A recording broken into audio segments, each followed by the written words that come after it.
ফ্যাসিবাদ বিরোধী আন্দোলনে যারা সবচেয়ে বেশি ভালো অবদান রেখেছে গত 16 বছর 17 বছর এবং নির্যাতনের শিকার হয়েছে, তার ভিতরে সবচেয়ে বড় দুইটা ফোর্স হচ্ছে ছাত্রদল, বিএনপির ছাত্র সংগঠন এবং ছাত্র শিবির, জামাতের ছাত্র সংগঠন।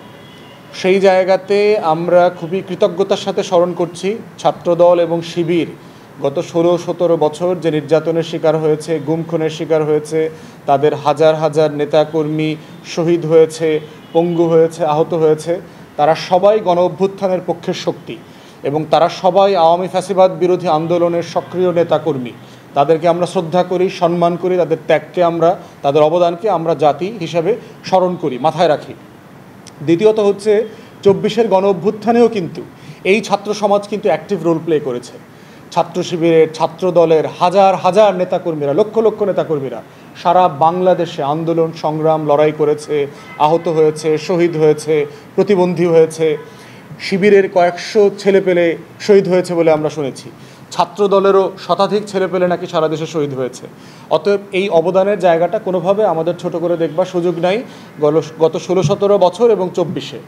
কিন্তু একই সময়ে আমরা গত কয়েক মাস ধরে যেটা দেখতে পাচ্ছি যে ছাত্রদল, শিবির এবং মোটা দাগে বড় বড় রাজনৈতিক দলগুলো একে অপরের বিরুদ্ধে কথা বলছে। রাজনৈতিক দল একে অপরের বিরুদ্ধে কথা বলাটা আসলে খুব বড় সমস্যা না, সংকট না। কারণ রাজনৈতিক দলের সবার মধ্যে একটা ন্যূনতম গণতান্ত্রিক যে প্রতিদ্বন্দ্বিতা থাকা দরকার সেটা থাকতে হবে। বিএনপি জামাতের পলিসিতে সমালোচনা করবে, জামাত বিএনপির বিরুদ্ধে কথা বলবে পলিসি ইস্যুতে, কিন্তু মোটা দাগে যেন আমরা এক জায়গায় থাকি, এই জায়গাটা হচ্ছে আমাদের আকাঙ্ক্ষার ব্যাপার জাতি হিসেবে।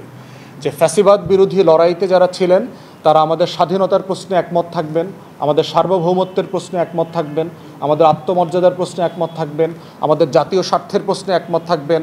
আওয়ামী লীগ, জাতীয় পার্টি এবং 14 দলীয় যে ল্যাসপেন্সার, দিল্লির গোলাম, তাদের বিচার এবং তাদেরকে রাজনীতিতে অংশগ্রহণ এবং নির্বাচন প্রশ্নে তারা একমত থাকবেন।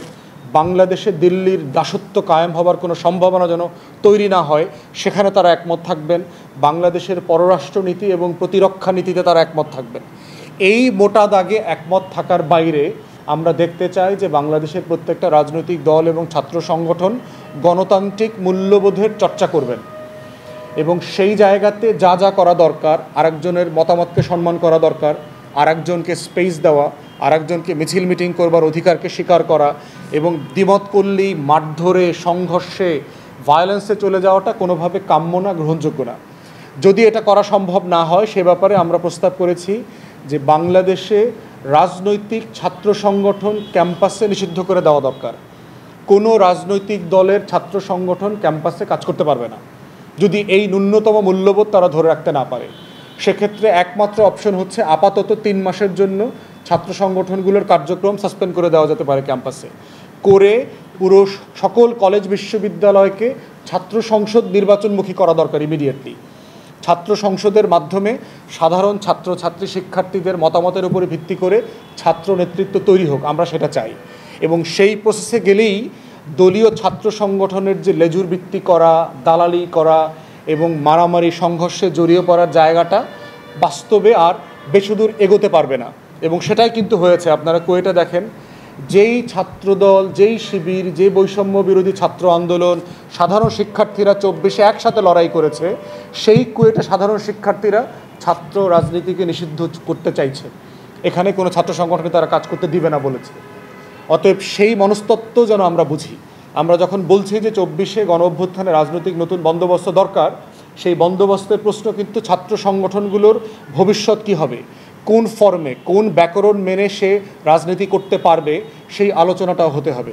এই জন্য আমি ব্যক্তিগতভাবে এই মত দিয়েছি যে রাজনৈতিক দলীয় যারা লেজুর বৃত্তির ছাত্র সংগঠন আছে তারা কেউ কলেজ বিশ্ববিদ্যালয়ে ফাংশন করতে পারবে না, অপারেট করতে পারবে না। তাদের কার্যক্রমকে আপাতত 3 মাসের জন্য সাসপেন্ড করে দেওয়া হোক। সাসপেন্ড করে ডাকসু এবং রাকসু, চাকসু আরও যে সকল ছাত্র সংসদ আছে তাদেরকে সক্রিয় করে নির্বাচন দিয়ে নির্বাচনী নেতৃত্ব আসা দরকার। এর মাধ্যমে ছাত্র সমাজ নতুনভাবে বাংলাদেশকে ভাবতে শিখবে। কারণ ইতিমধ্যে আমরা দেখেছি বাংলাদেশের ছাত্র রাজনৈতিক সংগঠনগুলো অপ্রাসঙ্গিক হয়ে গেছে।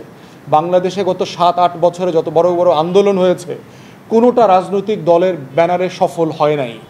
গত 16-17 বছর আমরা যারা রাজনৈতিক ব্যানারে আন্দোলন করেছি ফ্যাসিবাদের বিরুদ্ধে, আওয়ামী লীগের বিরুদ্ধে, আমরা কিন্তু সফল হই নাই। সফল হয়েছে কোটা বিরোধী আন্দোলন, তারা সাধারণ শিক্ষার্থীদের ব্যানারে করেছে, কোনো রাজনৈতিক ছাত্র সংগঠনের ব্যানারে করে নাই। সফল হয়েছে নিরাপদ সড়ক চাই আন্দোলন, সারা বাংলাদেশের ছাত্র সমাজ একসাথে রাস্তায় নেমে এসেছিল। সফল হয়েছে ভ্যাট বিরোধী প্রাইভেট বিশ্ববিদ্যালয়ে যে ভ্যাট আরোপ করা হয়েছিল সেই আন্দোলন, সেটাও কোনো ছাত্র সংগঠন নেতৃত্বে হয় নাই।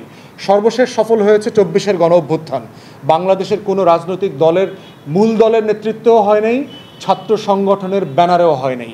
অতএব এই যে রাজনীতির বোঝাপড়ায় যে পরিবর্তন হয়ে গেছে, বাংলাদেশের রাজনৈতিক দল, ছাত্র সংগঠন এবং নাগরিক সমাজকে, অংশীজনকে সেটা মাথায় রাখতে হবে। সেটা বিবেচনাতেই হচ্ছে আগামী দিনের গণ অভ্যুত্থান পরবর্তী নতুন রাজনৈতিক বন্দোবস্ত, সেটাই হচ্ছে বাংলাদেশ 2। এবং আমরা চাই সকল অংশীজন মিলে আমরা সেই লড়াইটাকে এগিয়ে নিয়ে যাব।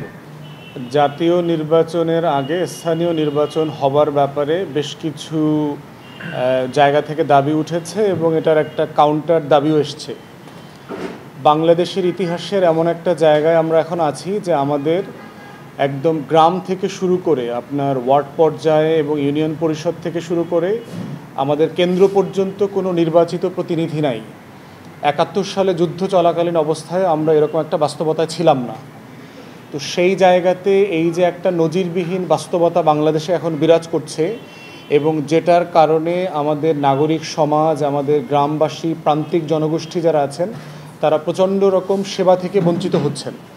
তো সেই জায়গাতে বেশ কিছু আলোচনা এবং দাবি এসছে, সেটা হচ্ছে যে আমরা স্থানীয় নির্বাচনটা করে ফেলতে পারি কিনা। স্থানীয় নির্বাচন আগে করবার ব্যাপারে পক্ষে এবং বিপক্ষে দুই দিকেই খুব শক্তিশালী যুক্তি আছে। পক্ষের শক্তিশালী যুক্তি হচ্ছে যেটা বললাম, যে এই মুহূর্তে আমাদের কোনো নির্বাচিত জনপ্রতিনিধি নাই। দ্বিতীয়ত হচ্ছে যুক্তি হচ্ছে যে নির্বাচিত জনপ্রতিনিধি না থাকলে নাগরিক সেবা সুনিশ্চিত করা যায় না। এবং ইতিমধ্যে আমরা দেখতে পাচ্ছি গ্রাম অঞ্চলে বিশেষ করে প্রান্তিক এলাকাতে মানুষজন জন্ম সনদ করতে পারছে না, মৃত্যু সনদ করতে পারছে না। এটা না করবার কারণে এনআইডি করতে পারছে না, পাসপোর্ট করতে পারছে না, বিদেশ যেতে ঝামেলা হচ্ছে, বাচ্চাদেরকে স্কুলে ভর্তি করার ঝামেলা পোহাতে হচ্ছে। এবং নাগরিক যে কিছু বেনিফিট আছে, আপনার ধরেন রাষ্ট্র যে সুরক্ষা বেনিফিটগুলো দেয়, যে বৃদ্ধ ভাতা দেয়, তারপরে হচ্ছে বিধবা ভাতা দেয়, চাল দেয়, গম দেয়, এই যে সুবিধাগুলো আছে এগুলো ডকুমেন্টেশনের অভাবের কারণে অনেক সময় করা যাচ্ছে না। এবং সেটা বিকল্প সরকার যেটা করেছে, এসে সকল অনির্বাচিত অথবা সেমি আওয়ামী নির্বাচিত যারা আছে এদের প্রশাসনিক কাঠামোটাকে বাতিল করে দিয়েছে। এইটা কনসেপচুয়ালি আইডিয়ালি এটা রাইট, কারণ হচ্ছে এরা কেউ নির্বাচিত না, এরা আওয়ামী লীগের দালালিপনার মাধ্যমে ম্যাক্সিমাম এভাবে নির্বাচিত হয়েছে। আমরা এর মাঝামাঝি একটা প্রস্তাবনা দিয়েছিলাম যে যারা গত বিভিন্ন নির্বাচনে স্থানীয় জনপ্রশাসনে নির্বাচিত হয়েছেন বিএনপি থেকে, জামাত থেকে, এবং যারা গণ অভ্যুত্থানের পক্ষের শক্তি ছিল, ফ্যাসিবাদ বিরোধী আন্দোলনে সক্রিয় ছিল, সেই মানুষগুলোকে পুনর্বহাল করা যায় কিনা প্রশাসক হিসেবে। এবং আমাদের তালিকাতে আমরা দেখেছি যে কাউন্সিলর যারা আছেন পৌরসভাতে এবং সিটি কর্পোরেশনে, সেখানে সব মিলিয়ে ভরের প্রায় 5700 কাউন্সিলর থাকার কথা, তার ভিতরে 1700 কাউন্সিলরের তালিকা আমরা পেয়েছি যারা গণ অভ্যুত্থানের পক্ষে শক্তি, যারা ফ্যাসিবাদ বিরোধী আন্দোলনে সক্রিয় ছিলেন, ফ্যাসিবাদ বিরোধী রাজনৈতিক দলগুলোর সাথে সক্রিয় ছিলেন এবং জেল জুলুমের শিকার হয়েছেন, মিথ্যা মামলার শিকার হয়েছেন এবং অধিকাংশ জায়গায় তারা আওয়ামী লীগকে নির্বাচনে পরাজিত করে জিতেছেন। তো সেই সকল কাউন্সিলরদেরকে আপাতত প্রশাসক হিসাবে যার যার জায়গায় পুনর্বহাল করা যায় কিনা সেটার জন্য আমরা বারবার দাবি করেছি। বাকি যে জায়গাগুলো আছে সেখানে আমরা দাবি করেছিলাম যে মানে নাগরিক কমিটি করে দেওয়া যায় কিনা, যে প্রত্যেক জায়গাতে ফ্যাসিবাদ বিরোধী আন্দোলনে যারা সক্রিয় ছিলেন, অত্যন্ত সম্মানিত মানুষ ওই এলাকার, ওই মহল্লার, তাদেরকে একটা কমিটি করে দিয়ে এখানে দায়িত্ব দিয়ে দেওয়া। কিন্তু কোনোটাই আসলে হয় নাই, কারণ হচ্ছে অনেক রাজনৈতিক দল আসলে সিম্পলি এটা চায় না। এবং যারা চায় না তাদেরও যৌক্তিক কারণ আছে, তারা বলছে যে এত নির্বাচন করবার প্রস্তুতি এই মুহূর্তে অন্তর্বর্তীকালীন সরকারের নাই, তাদের অন্য অগ্রাধিকার আছে, সেক্ষেত্রে অগ্রাধিকারকে মাথায় রেখে ন্যূনতম সংস্কার করে নির্বাচনের দিকে চলে যাওয়া। আমরা বোধ করছি যে স্থানীয় প্রশাসনের এই যে শূন্যতাটা তৈরি হয়ে আছে, এই শূন্যতাটা কোনো না কোনোভাবে পূরণ হওয়া উচিত। এবং এই বিষয়ে একটা তর্ক আলাপ আমাদের মধ্যে আসা দরকার, যে সেটা কি আপনি প্রশাসক দিয়ে করবেন, সেটা কি আপনি জনপ্রতিনিধি যারা ফ্যাসিবাদ বিরোধী আন্দোলনে ছিল তাদেরকে দিয়ে আংশিক করবেন, তাদেরকে কি আপনি নাগরিক সমন্বয় কমিটি করে দেবেন বিভিন্ন মহল্লায়, ইউনিয়ন পরিষদে, উপজেলাতে? আবার এই যে অবস্থাগুলো তৈরি হয়েছে এর ভিতরে আমরা দেখতে পাচ্ছি যে স্থানীয় সরকার প্রশাসন কিন্তু আপনার ইউনিয়ন পরিষদকে বাতিল করে নাই, যারা সবাই দলীয় প্রতীকে নৌকায় নির্বাচিত হয়েছে, কিন্তু যারা স্বতন্ত্র নির্বাচন করেছে পৌরসভাতে, সিটি কর্পোরেশনে, উপজেলাতে, তাদেরকে বাতিল করে দিয়েছে। আবার এর বিকল্প যেটা দিয়েছে সেটাও কিন্তু খুব ভালো বিকল্প না। বিকল্প দিয়েছে হচ্ছে আমলাদেরকে। তো আমলাদেরকে বিকল্প দেওয়ার মধ্য দিয়ে যেটা হয়েছে, এই আমলারা তো আওয়ামী লীগের দালালি করেছে। প্রায় 70-80% আমলা কোনো না কোনো ফর্মে গত 16 বছরে আওয়ামী লীগের দালালি করেছে। তো সেইখানে আমরা বোধ করছি যদি সেবা নিশ্চিত করতে হয় তাহলে ইদার বিকল্প একটা টিম করে তাদেরকে দায়িত্ব দিতে হবে, লোকাল যারা কাউন্সিলরদেরকে যাদেরকে পুনর্বহাল করা যায় নীতিমালার ভিত্তিতে সেটা করতে হবে, নতুবা নির্বাচনে চলে যাওয়া দরকার, নির্বাচন দিয়ে দেওয়া দরকার। এবং নির্বাচন দিলে আরেকটা বেনিফিট যেটা হবে, জাতীয় নির্বাচন করবার মতো আমাদের ক্ষমতা, আমাদের সক্ষমতা কতটুকু হয়েছে এইটা একটা জাজমেন্ট করা সম্ভব। যদি নির্বাচন কমিশন ভোটার তালিকা হালনাগাদ করছে, আমাদের পুলিশ প্রশাসন কাজ করছে কিনা, আইনশৃঙ্খলা বাহিনী ফাংশন করছে কিনা, আমাদের ব্যুরোক্রেসি নিরপেক্ষ নির্বাচন করবার জন্য প্রস্তুত কিনা, সেটা কিন্তু আমরা জাজ করতে পারবো স্থানীয় নির্বাচনের মধ্য দিয়ে।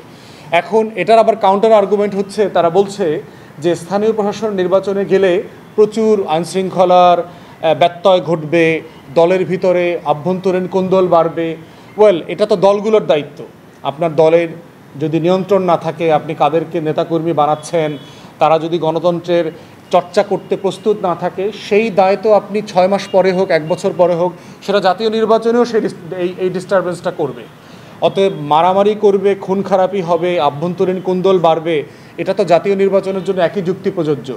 সেক্ষেত্রে আমরা বোধ করছি যে এই তর্কটাকে খুব সিরিয়াসলি রাজনৈতিক দলগুলোর পক্ষ থেকে আনা দরকার, এবং আমরা বোধ করছি নাগরিক সেবাকে অগ্রাধিকার দিয়ে যেটার ব্যাপারে ঐক্যমত হওয়া সম্ভব সেটাই করা উচিত।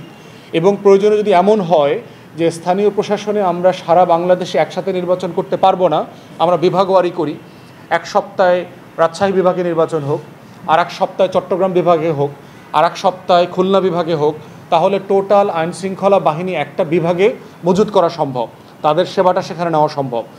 এবং যদি এর আগে অপারেশন ডেভিল হান্ট যদি এক্সপিডাইট করা লাগে, আইনশৃঙ্খলা বাহিনীর একটা ক্র্যাকডাউন করতে হয়, গ্রেফতার করতে হয় যারা ক্রিমিনাল আছে, নৌন ক্রিমিনাল, যারা অস্ত্র ব্যবসায়ী আছে, মাদক ব্যবসায়ী আছে, তাদেরকে যদি গ্রেফতার করতে হয় সেটা করবে, করে যে ধরনের পরিবেশ তৈরি করা দরকার নির্বাচনের জন্য সেই পরিবেশটা তৈরি হোক। এবং এটা করতে পারলেই জাতীয় নির্বাচনটা আমরা একটা মডেল ইলেকশন করতে পারবো কি না, সেই জায়গাটার একটা কনফিডেন্স, আস্থা আমাদের নাগরিক সমাজের মধ্যে তৈরি হবে।